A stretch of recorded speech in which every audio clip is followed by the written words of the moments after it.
Usa sa mga rason nga nung ato yung gi-turn over no ang tulo ka mga homemade shotgun tungod kay medyo grabe na gyud ang pagtirada sa atong administrasyon through aning nagkailang probinsya, pobreng probinsyano. So, alain of that, usapod sa atong PNP sa lungsod sa Kabanglasan, si Sir Charles Sir Dennis Pinaso, no, atong hippie nga nag-anhigid sa atong opisina para nga ma-rest kining mga issue.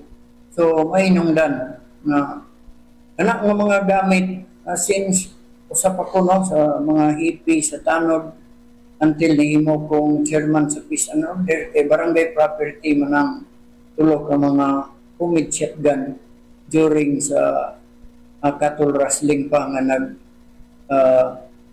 just agyod ang kawat sa karabaw o baka kabayo dinhi sa atong barangay. So mahinungdan nga proper na to nga gi-turn over na uban ining atong amigo aron makuha sab ang atong side. So Kap, kumusta ato ang mga bantay bayan kay masayran murag huwag sila karon sa tinuod ka? No, actually, no, ako gid silang gi-meeting, dili man basta-basta nga bisan tuod og kapitan ka, ato mangyapon silang i-concord ug pasabton nila, pasabton nato sila og unsa ang tumong ug punto nganong ato i-surrender aron usapod nga safety no ang ilang kaugalingon tungod kay ikuyanap naman kini maong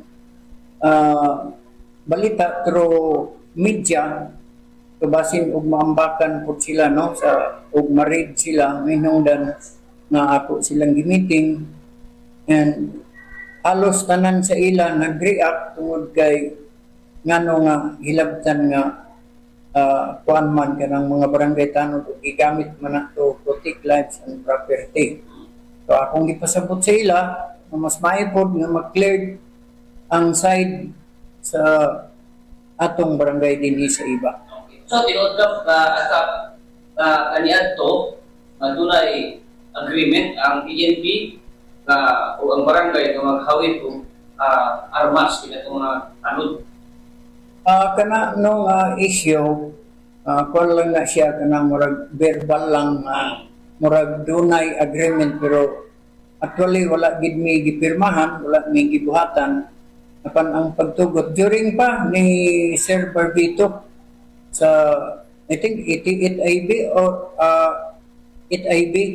So kami gid mismo naglingkod sa lamisa og during the late Sir Alfredo Putistas dito gid nakasa ang maong kasabutan uban sa Peace and Order Chairman ex Kagawad Dumogan.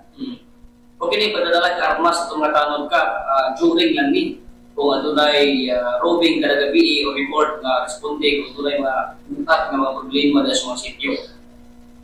Oh, mao gid na kasagaran ang gahitabo no kay or in case dunay kawat sa tabok sa Pulangi then magtawag na through sa communication sa atong RDO so alert to ang atong mga tanod og mo assist gid sila uban sa kining paggamit lagi nining atong armas nga gitawag nato homemade shotgun kay siyempre magpupuntas mga kawatan armado man na.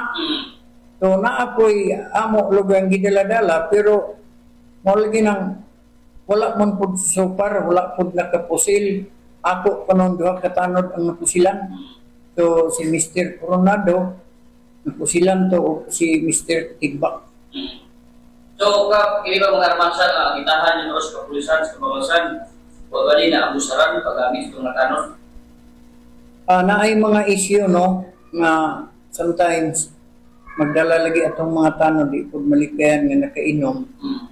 So makita lagi nga dili sad siya maayo kay makita man nga nakainom nganong nagdalag armas. Pero ubos pod sa pagkontrolar sa atong chief tanod, LP and dapat o ang atong Peace and Order Chairman Honorable Kagawad Danilo Sodaria kuan man dayon matubag ra namo ang nasampit ng mga isyu. So karon ka sa may latag magbuhaton sa barangay nga atun mo ato ang tanod ra ka lamig karon may pagkontrol sa Peace and Order ni Kap. Ayon makikita nga atong barangay na to, itong pinalilong at isa po sa problema sa illegal drugs. So sa pagkakaroon para sa ako, medyo nihugka yun ang depensa sa atong mga tanod kung kay na-discourage ang uban. Pero ako na lang pag-asa tungod sa saad po sa atong Chief PNP, Sir Dennis Pinaso, when it comes to problem, tawag lang mo sa opisina kay andam po sila matabang o mo-assist para masumpo ang gitawag nato ng mga lawless element din around sa barangay iba.